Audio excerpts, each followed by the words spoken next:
અંકલેશ્વરની રાજપીપળા ચોકડી પર આવેલી મંગલદીપ સોસાયટીમાં એસઓજી પોલીસે રેડ કરીને એક મહિલાને 2.5 લાખના વનસ્પતિય જન્ય ગાંજાના જથ્થા સાથે ઝડપી લીધી હતી, જ્યારે ગાંજો મોકલનાર ઓડિશાના સુમિતને વોન્ટેડ જાહેર કર્યો છે.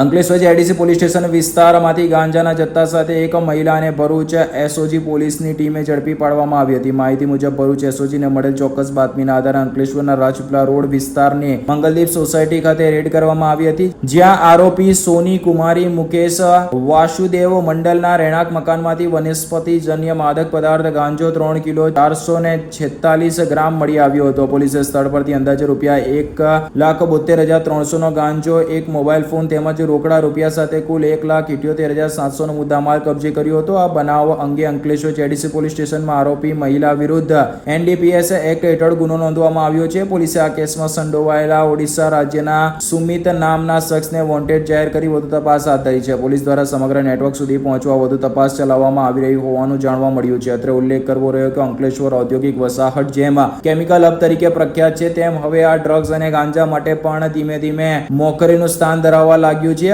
અનેક વાર અંકલેશ્વરના સારંગપુર સહિતના આસપાસના અનેક વિસ્તારોમાંથી ગાંજાનો જથ્થો પોલીસની રેડ દરમિયાન ઝડપાયો છે, ત્યારે પરપ્રાંતીય વિસ્તારોમાં અનેક વાર સર્ચ ઓપરેશન અને કોમ્બિંગ સહિતના કાર્યક્રમો અવારનવાર પોલીસ દ્વારા કરવામાં આવતા હોય છે. જો કે આ વચ્ચે પણ ક્યાંક ને ક્યાંક 2 નંબરિયા પ્રવૃત્તિ કરતા તત્વો ગાંજો અને ડ્રગ્સનું જેડીસી વિસ્તારમાં છાની છુપી વેચાણ કરતા હોવાનું પોલીસની અનેક રેડો પરથી સામે આવ્યું છે.